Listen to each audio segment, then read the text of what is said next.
The first thing you learn when an alpha decides to catch you is this. The city stops being yours. It happens quietly. No alarms. No sirens. Just a shift in the air, like the skyline exhales and forgets your name. Rain slicks the rooftop under my boots, neon bleeding across wet concrete in long nervous streaks. My jacket snaps in the wind, hood half torn, delivery bag thumping against my spine. Last job of the night. That's what I told myself. Last run, then I vanish for a while. Change routes. Change districts. Pretend the city hasn't been watching me breathe. I land on the next roof hard. Knees screaming, calves burning. I don't slow. Slowing is how you die. My wrist buzzes. I don't look at it. Not right away. Looking is a luxury. I vault a ventilation unit. Slide on rain. Catch myself with one hand. The city smells like ozone and rust and cheap electricity. Somewhere below, traffic roars, alive, oblivious. Buzz. I duck behind a low wall and finally glance down. Unknown, route verified. Target confirmed. My stomach drops. Not fear, recognition. Like a lock clicking open inside my chest. That route is mine. Not public. Not logged. I built it myself over months of trial and error. Shortcuts stitched together with scraped knuckles and luck. No one verifies it unless they already know it. Someone sold me. The rain feels colder all at once. My omega instincts rear up, sharp and feral, screaming one word over and over, run. I push off the wall and sprint. The next message hits as I'm clearing the gap to the adjacent building. Unknown, you're late, Evan. I almost missed the landing. My name. Used calmly. Casually. Like it's already owned. That's when the pressure rolls in. It's not a sound. Not a scent exactly. Though the air thickens, metallic and clean, like a storm about to break. If this story caught you, subscribe. More are waiting. My heartbeat stutters, then slams into a faster rhythm, trying to outrun something it can't see yet. Alpha. No. Worse. Control. The city tilts. Not physically. Perceptually. Edges sharpen. Time stretches thin, elastic, like I'm moving through syrup while the world watches to see if I'll tear. I risk a glance back. He's there. A tall silhouette on the far roof, coat dark against darker sky. He isn't running. He isn't even hurrying. He walks, unhurried, precise. Each step placed like the outcome is already decided. Rain slides off his shoulders without clinging, as if it knows better. For a split second, neon light catches his face. Sharp lines. Calm eyes. No heat. No snarl. Confidence without cruelty. That scares me more than fangs ever could. My pulse screams. My omega side wants to fold, to drop, to make myself smaller than the night. I shove it down hard, breathing through the spike of instinct until my vision clears. Panic wastes oxygen. Panic gets you caught. Not tonight, I mutter, and launch myself forward. I take the rooftops at full speed, muscle memory guiding me where conscious thought would only trip me up. Left over the skylight. Right around the antenna array. Down the slanted roof slick with rain and bad decisions. Behind me, the pressure keeps pace. Not closer, not farther. Patient, like he knows exactly how long I can keep this up. My lungs burn. My legs shake. Adrenaline hums under my skin, bright and vicious, sharpening every sound. The slap of rain. The wind tearing at my jacket. My own breath rasping too loud. I reach the edge. Between this building and the next is nothing but dark and distance and the promise of pain if I misjudge it. I don't hesitate. I jump. The city drops away beneath me, neon smearing into color and rain, and as gravity grabs hold, one thought cuts through everything. Clean, cold, undeniable. If this is a controller, I won't survive a second mistake. The landing doesn't hurt right away. That's how I know it's bad. I hit the next building's fire escape wrong, boots skidding, metal slick with rain, and my weight comes down too fast, too sharp. The staircase screams under me. A metallic shriek that echoes down the alley like a warning bell. I grab for the railing, miss. Catch it with my forearm instead. Pain blooms bright and white, then settles into something hotter, meaner. I don't stop. Stopping is a negotiation I can't afford. I limp down 2 flights, take the narrow maintenance bridge that sways under my weight, and feel something. In my ankle pull, not a clean snap, but a tearing complaint that promises consequences later. Blood leaks into my sock. Warm. Slippery. Annoying. Behind me, boots touch metal. Not running. Never running. The sound follows at a measured pace, each step placed like punctuation. The pressure thickens again, presses between my shoulder blades, nudging my balance, testing my breath. He's closer now. Close enough that my skin hums, nerves tuned too tight. I push harder. The bridge rattles. Wind slaps my face. Rain needles my eyes. The city is all angles here, ladders and rails and shadows that don't quite line up. I vault a gap, land badly, and my ankle gives a sharp, traitorous wobble. I stumble. That's when his hand closes around my jacket. It's firm, controlled, no jerk, no slam. Just a stop, final, decisive, as if gravity itself has changed its mind. We turn together, momentum carrying us into the wall. My back hits metal. Air punches out of my lungs. For a breathless second the world narrows to rain and breath and the steady heat of him far too close. I lash out anyway. Elbow. Knee. A sharp twist meant to break a grip. He deflects it all with minimal movement. Precise as a surgeon. My strike glances off his forearm. His counter pins my wrist. Not crushing, not painful. Just immovable. Clean. Efficient. No spectacle. Easy, he says. Calm as falling snow. That's when he looks at me properly. Rain slicks his hair back, water tracing the sharp line of his jaw. His eyes are steady, assessing, not hungry, not cruel. Curious, maybe. As if I'm a problem he's already halfway solved. You run, he says, voice low and even. Like someone who expects to be betrayed. The words punch harder than any hit. For a split second, I'm not here. I'm somewhere else. My brother's kitchen, flickering light, his hands shaking around a cup he isn't drinking from. I've got it, Ev. I swear. Just one more week. Rage surges hot and blind. I twist, using the moment he loosens his grip, not much, just enough, and drive my shoulder into his chest. He staggers half a step. Half is all I need. I slip free, pain screaming in my ankle as I bolt for the access panel behind him. Fingers scrabble for the latch. Metal protests. The panel yanks open with a shriek. I dive headfirst into darkness. The tunnel swallows me whole, oil stink, dust, the echo of my own breath, and the panel slams shut behind me. For the first time since the rooftops, the pressure eases. I don't wait to see if he follows. The ventilation tunnel spits me out behind a chain-link fence and I cut left on instinct, limping hard now, breath scraping my throat. I don't stop until the city thins into abandoned rail lines and the skeleton of an old depot rises out of the rain like something that forgot how to die. The doors hang open. One track still holds rusted cars, their sides flaking, red-brown scars peeling like old wounds. The air smells of oil and damp metal, and things left behind on purpose. I collapse between two wagons and slide down until my back hits steel. Silence. No pressure. No footsteps. Good. I press my forehead to my knee and finally let myself breathe. The pain in my ankle throbs in time with my pulse, sharp enough to keep me present. Present is safer than thinking. Unfortunately, my brain has never listened to that rule. Someone sold my route. Not many people could. I tick through the list anyway. Clients, fixers, other couriers. Dead ends. Too sloppy. Too loud. The message tonight was precise. Personal. The kind of efficiency that comes from familiarity. My chest tightens. No, I whisper. Even as the answer settles in with awful calm.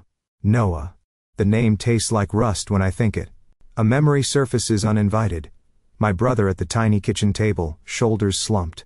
Dark circles bruising his eyes. He'd smiled at me like he always did. Too quick, too forced. I've got it, Ev. I swear. Just a little behind, that's all. Behind on what? He never said. He never had to. Debts cling to you in this city, you feel them before you see them. I'd told him to run. To disappear with me. He'd laughed, rubbed the back of his neck. Someone has to stay and clean it up. I choke out a sound that might be a laugh if it weren't so close to breaking. Classic, I mutter to the empty depot. Even family sells you out eventually. The omega part of me curls inward, wounded and quiet. No instinct to reach. No pull toward comfort. I push it down, deep, where it can't betray me again. I've survived worse than loneliness. Anger follows, hot and electric, burning away the ache. Not the clean rage of a fight. This is messier. It claws. It asks ugly questions. Was I ever worth choosing? I slam my fist into the metal beside me. Pain sparks, satisfying and sharp. The wagon doesn't care. Neither does the city. Fine. I wipe rain from my face and straighten, jaw set. If blood is the price of trust, I'm done paying it. I'll run alone. I'll live alone. I'll make myself too fast, too careful, too invisible to ever be cornered like that again. I don't need a brother. I don't need an alpha. I don't need anyone. The depot echoes my decision back at me. Hollow and convincing enough to believe. By morning I understand the mistake I made. I thought he was chasing me. He isn't. The city wakes up around me in layers. Street vendors rolling carts into place, trains rattling awake underground, security shutters lifting with a metallic sigh. I move with the flow, hood up, delivery bag swapped for something boring and forgettable. If I blend, I live. Simple math. Except the math keeps changing. The first checkpoint looks routine. 2 uniformed betas, scanners low power, bored. I angle right, planning to slip through the side street. And the side street is closed. Not barricaded. Not loud. Just unavailable.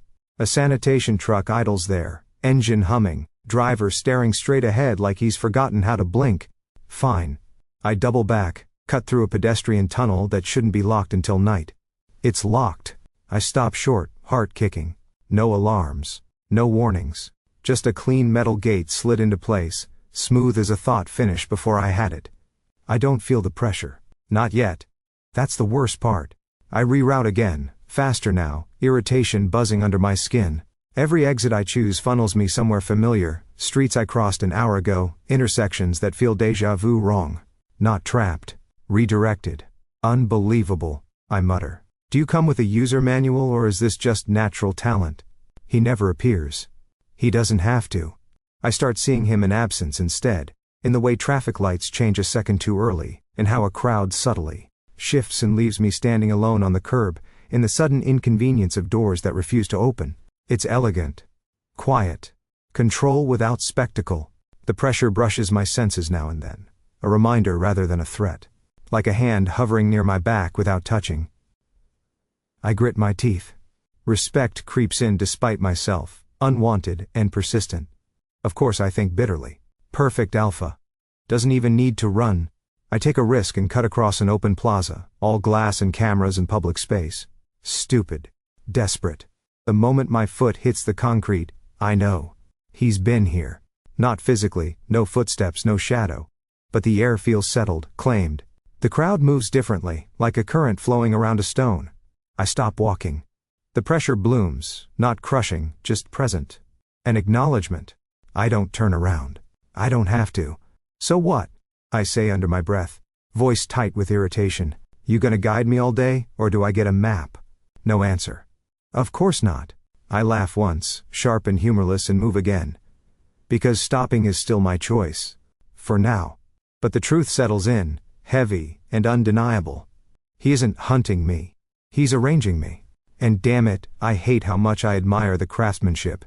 The metro smells like heat and metal, and too many bodies packed into shared exhaustion. I slip onto the platform with my hood down, ankle wrapped tight, face carefully neutral. Rush hour is a gift, noise, movement, 100 heartbeats to drown out one omega trying not to limp. The train roars in, wind snapping my jacket, and I let myself be carried inside with the crowd. Doors slam. The car lurches forward. For 10 seconds I almost believe I've beaten him. Then, the pressure snaps into place. Not all at once. Not violently. It seeps through the car like humidity, thickening the air until every breath feels deliberate. Conversations falter. A couple near the door stops laughing. Someone frowns, confused, rubbing at their neck. My pulse spikes. No. Not here. I edge toward the center of the car, keeping poles and people between me and whatever entrance he's chosen. The train rattles into the tunnel, lights flickering, metal screaming against metal. That's when the trap closes. 2 men step into my path. Not alphas, not betas I recognize. Wrong posture, wrong eyes. Syndicate muscle. One grabs for my bag. The other swings. I react on instinct. Elbow up. Knee in. The car jolts and someone yelps as I slam into a pole, spin and drive my shoulder into the first guy's chest. He goes down hard, taking another commuter with him. Shouts erupt. The second man lunges. And suddenly, he's not there. Not thrown. Not struck. Just removed. The pressure surges, focused now, a gravity well snapping tight. The air goes dense, sound dulling at the edges like cotton stuffed into my ears. I turn and hit the wall. My back meets cold steel, the impact knocking the breath from my lungs. A hand braces beside my head, not pinning, not crushing, just there. Close enough that I feel heat through my jacket. Laurence Vale fills my vision. No rush. No anger.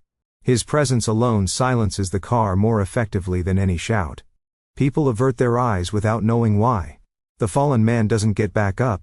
I snarl, adrenaline blazing, and shove at his chest. It's like pushing a locked door. Move, I snap, more fury than sense. He doesn't. The pressure rolls over me, testing, heavy, but controlled. My omega instincts flare hard, screaming to submit, to fold into the safety of something bigger and certain. I bare my teeth at it, breath shaking, heart hammering. He leans in just enough that only I can hear him. Not pray, he says quietly. His voice is calm, steady, infuriatingly gentle. Not tonight. I freeze. He doesn't mark me, doesn't bite, doesn't even tighten his grip. His hand stays where it is, close, protective in a way that makes no sense and every sense at once. For half a second, the world narrows to this solid wall at my back. Solid presence in front of me. And the strangest feeling of being contained, not trapped, contained, like standing inside a circle that nothing bad can cross without permission. Then anger surges up, hot and defensive. Get off me, I hiss. He does. Just like that. Steps back. Pressure eases. The air thins. Sound rushes back in.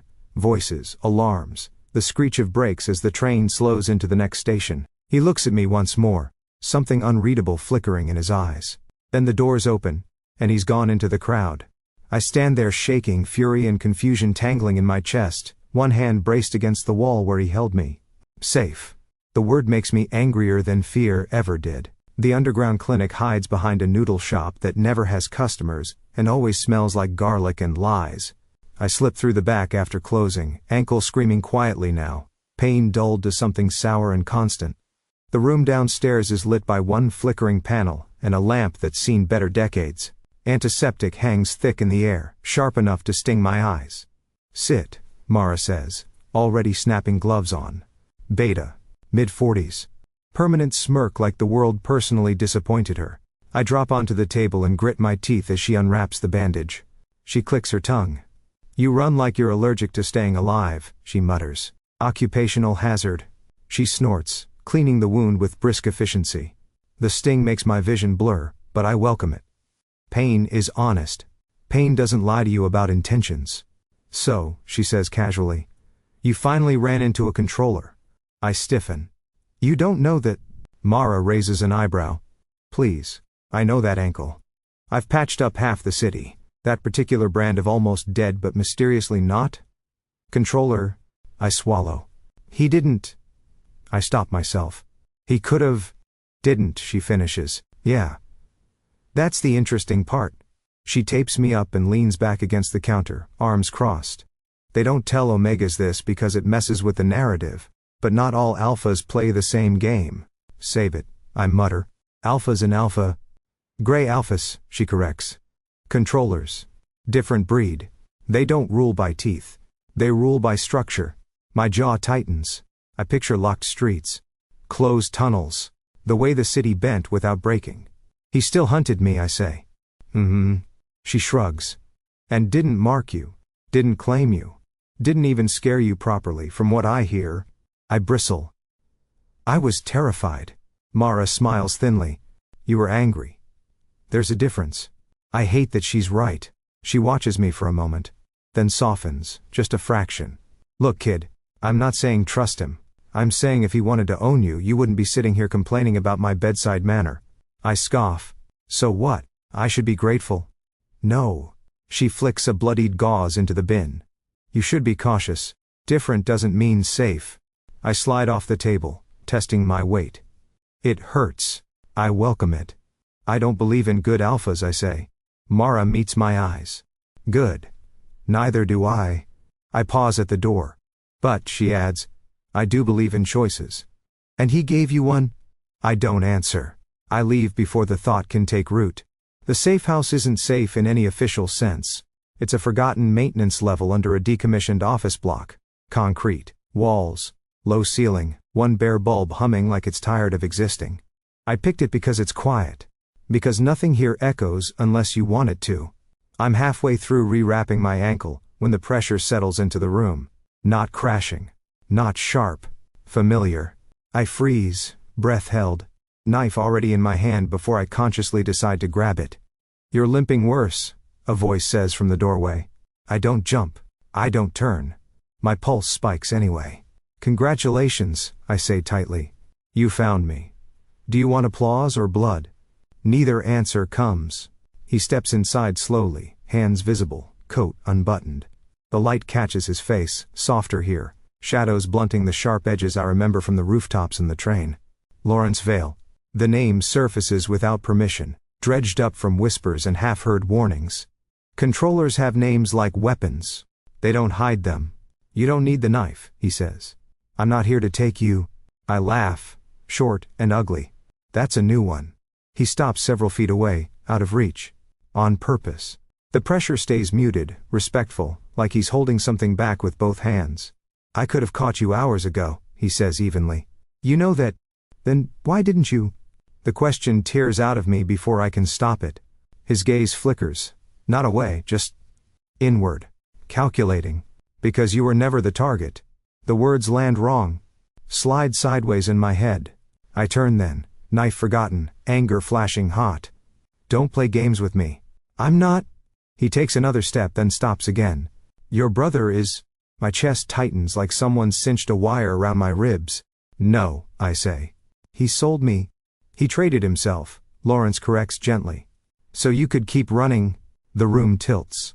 I stagger back a step, catching myself on the table. My thoughts scatter, collide. Images flash. Noah's tired smile. His shaking hands. The way he'd insisted on staying behind. You're lying. I snarl. Laurence's jaw tightens. He owed the syndicate. They wanted leverage. You were the obvious pressure point. My knife clatters to the floor. They forced him to give up your roots, he continues. In exchange, he signed himself into their system. Transport, accounting, asset management. My stomach turns. An inside man, I whisper. A hostage, he corrects. Who made himself useful enough to stay alive. Rage explodes through me, bright and blinding. You knew, I shout. You knew, and you let me think. That he betrayed you? Laurence finishes quietly. Yes. I lunge without thinking. He moves fast this time, not to restrain, not to hurt. Just enough to catch my shoulders, ground me. Absorb the blow of my fury. The pressure spikes for a heartbeat, then fades again.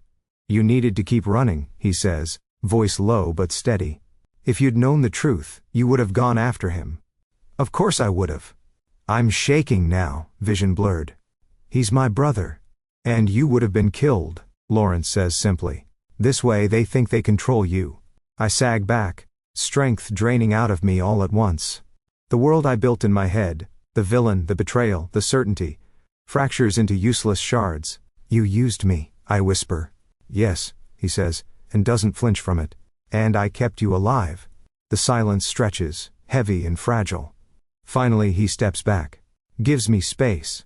I'm dismantling their operation, he says. Slowly. Carefully. Your brother is one of the reasons it's working. My hands curl into fists. I don't know where to put the grief, the guilt, the sudden, suffocating hope. Why tell me now? I ask. Because you stopped running, he replies. And because you deserve the truth. He turns toward the door. If you want out, he adds, the city will open again. No pressure, no pursuit. He pauses. But if you stay, he says softly, we do this together. The door closes behind him, leaving me alone with a shattered picture of the past, and a future I no longer recognize. I don't sleep. I sit on the floor with my back against cold concrete and replay everything Laurence said until the words lose their edges and settle into something worse than anger. Understanding. The syndicate isn't a gang. Not really. It's a system wearing human faces, debt converted into labor, Labor into silence, silence into control. Couriers disappear. Accounts balance. People vanish without leaving gaps. And I was the variable they couldn't predict. They need you moving, Laurence says when he comes back. He doesn't step fully inside this time, just leans against the doorway, like he belongs there. Like this isn't the first safe house he's burned into memory. A runner with no leash draws attention. Pressure. I'm bait, I say flatly. Yes. The word lands clean. No apology wrapped around it. And Noah? Insurance. His jaw tightens. They don't kill useful assets. They bury them. I close my eyes. Every mile I ran. Every curse I threw at my brother's name. Every night I told myself I was alone because no one chose me. The guilt crawls up my spine and settles between my shoulders, heavy as a hand. I should have seen it, I whisper. No, Laurence says immediately. You shouldn't have had to. I look at him then. Really look. He's not smug, not satisfied. There are lines at the corners of his eyes that don't belong to someone who enjoys this kind of work. This isn't a hunt to him. It's a cleanup. So what's the play? I ask. A corner of his mouth lifts. Not a smile. More like acknowledgement. You keep running, he says. They think you're scared. They tighten their grip on Noah, start moving resources. Accounts, routes, names. And you? I pull threads, he replies. From the inside and the outside. I bark a short laugh. You're playing both sides. I'm playing the system, he corrects. Sides are an illusion. Silence stretches between us. I feel the familiar urge, to bolt, to vanish before the weight of choice settles too firmly. It doesn't come. For the first time, my feet stay where they are. If I do this, I say slowly, I'm not your asset. Laurence meets my gaze without hesitation. You're my partner, or you walk away. Either way, the door stays open. There it is again. Choice. I hate how much it matters. When this blows back, I say, they'll come for me. Yes. And you'll stop them. Yes. I exhale, long and steady, and nod once. Fine, I say. Let's ruin their math. Something shifts in the air, not pressure, not dominance. Alignment. Laurence steps back, giving me space like he always does. Get some rest, he says. Tomorrow, you run. I almost smile. The safe house changes at night. During the day it's all angles and exits, every surface catalogued for escape. After midnight, with the city's noise dulled to a distant hum, it almost feels human. A kettle whistles softly on a portable burner. Steam fogs the single grimy window. The light is low enough that shadows blur instead of threatening. Laurence pours the tea like it matters. I watch him over the rim of my chipped mug, pretending I'm not cataloging every movement out of habit. The way his shoulders loosen when he's not projecting control. The faint crease between his brows that suggests fatigue, not calculation. You know, I say, breaking the silence. For someone who runs an entire city, you make terrible tea. He huffs. I didn't know there were standards in abandoned buildings. Trust me. There are. This tastes like regret. That earns a real smile. Small. Quick. Gone almost as soon as it appears. I'll add it to my list of failures, he says. Right after, letting an omega call my bluff. I snort despite myself and sip again. He's right. It's awful. Comfortingly awful. We sit like that for a while, no pressure, no strategy, just the clink of ceramic and the hum of old wiring in the walls. My ankle is propped on a crate, throbbing but manageable. I don't feel watched. I don't feel hunted. It's unsettling. What happens, I ask eventually, when this is over? Laurence considers the question, gaze drifting to the dark window. The city keeps moving, he says. I keep doing my job. He pauses, glances back at me. You choose. The word lands softly. He says it like it's obvious. Like it's always been mine. I study him in the dim light. Without the weight of the city pressing through him, he looks tired. Human. There's no armor here, no controlled stillness. Just a man who's carried too much structure for too long. Does it ever get lonely? I ask before I can stop myself. He blinks, surprised. Then, slowly, he exhales. Yes. The honesty hits harder than any alpha pressure ever could. Something warm and dangerous coils in my chest. Attraction, sure. But more than that. Recognition. The terrifying sense of seeing and being seen. I shift, restless. You know, trusting you is the dumbest thing I could do. I do, he agrees. I wouldn't ask you to if you didn't already want to. I glare at him. I don't. A corner of his mouth lifts. Of course not. We lapse into silence again, heavier this time. The urge to run twitches under my skin, old and familiar. But it doesn't take over. I stay. And in the quiet, I realize how loud that decision feels. It happens without a signal. No spike of pressure. No command threaded through the air. Just proximity. We're standing too close in the narrow space between the table and the wall. The safe house dim and quiet except for the low hum of the building settling around us. I can feel his warmth before I register the distance closing. Steady, contained, like he's holding himself in check by habit alone. Evan, Laurence says, and stops there. No order follows. I swallow. My omega instincts stir, not flaring, not begging, just aware. Curious. I hate how my body remembers things my mind hasn't agreed to yet. You're doing it again, I say quietly. Doing what? Waiting for me to decide. His gaze sharpens, then softens. Yes. That should irritate me. Instead, it anchors something in my chest. I step closer. The air tightens, but not from him, from me, from the choice. I reach out before I can overthink it and rest my hand against his wrist. I expect resistance. Control. Something. He freezes. Not rigid, not dominant. Still, the power in that restraint hits harder than any claim ever could. Tell me to stop, I murmur. He doesn't move, doesn't lean in, doesn't take what's offered. Only if you want me to, he replies. I laugh softly, breath shaky. You're impossible. So I've been told. I slide my fingers up, feel the steady pulse under his skin. He inhales slowly, carefully, like he's afraid a wrong breath might tip the balance. There's heat here, yes, but it's contained, deliberate.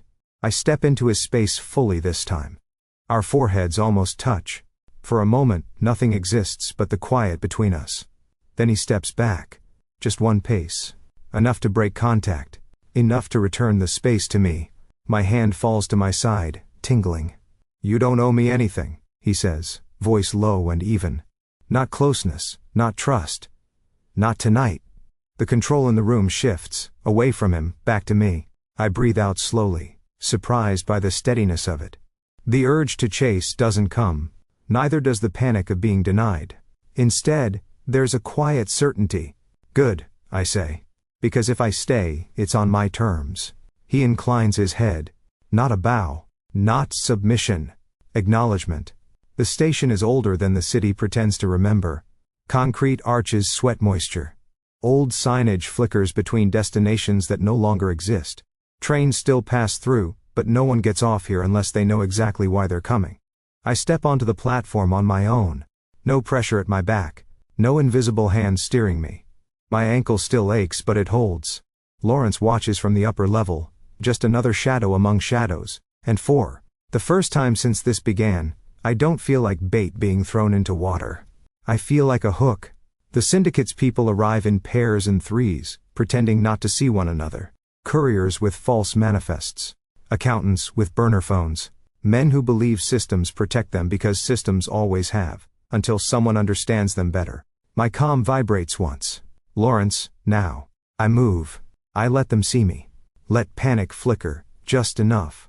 I stumble deliberately, drop my bag, curse under my breath like a runner pushed too far. One of them reaches for my arm.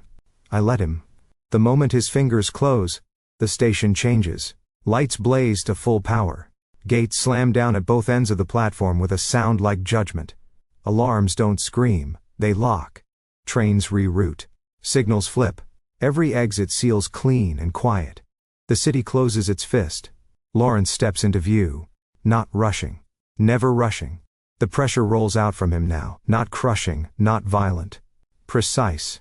Each person on the platform freezes as their place in the system suddenly becomes very, very clear. You're under investigation, he says calmly. Remain where you are. Someone bolts. They make it 3 steps before security intercepts. Controllers, betas. Systems I never saw before, now moving in perfect coordination. The syndicate fractures in real time, panic breaking the illusion of control they wrap themselves in. And then I see him. Noah stands near the far wall, Thinner than I remember, shoulders tight. Like he's been holding himself together with wire and stubbornness. His eyes find mine, and break. Ev, he breathes. I cross the platform without thinking, and pull him into me. He's solid. Real. Alive. I'm sorry, he says immediately, words tumbling over each other. I didn't want you involved. I thought.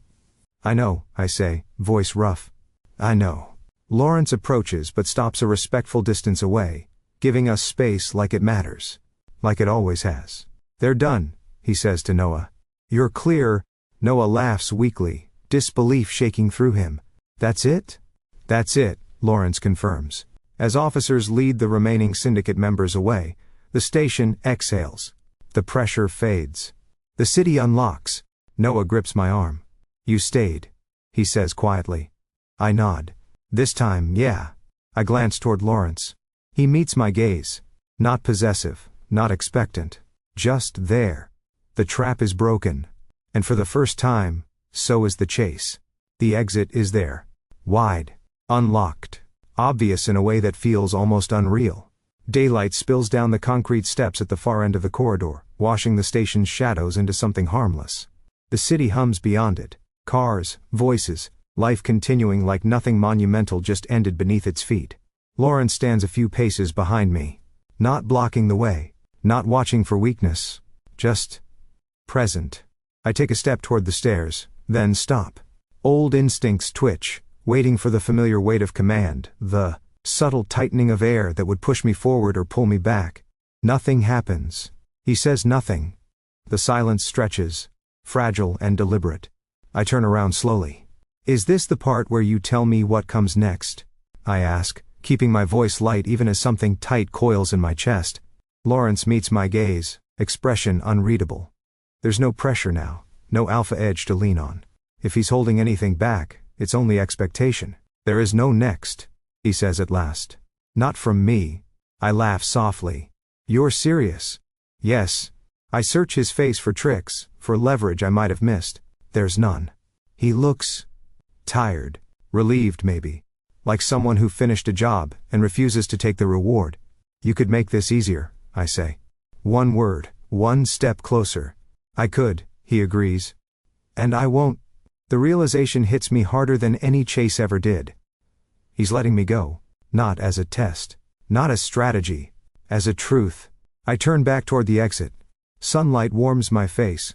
Honest and uncomplicated. Freedom stands right there, waiting to be claimed. My feet don't move. Behind me, Laurence remains still. No breath hitch. No shift of weight. He doesn't reach. The choice sits between us, heavy and electric. I take a breath, then another, and step away from the light. When I face him again, something in his eyes changes. Not triumph, not relief. Recognition. I stayed, I say quietly. Not because you caught me. Not because you kept me safe. He nods once. I know. I stayed, I continue, because you let me go. Silence settles around us, complete and unbroken. Freedom isn't always a door you walk through. Sometimes, it's the space left open behind you. I still remember the feel of that sunlight on my skin. I carry it with me. Not as a promise, but as proof. I can leave. And every day I don't. It's because I choose to stay.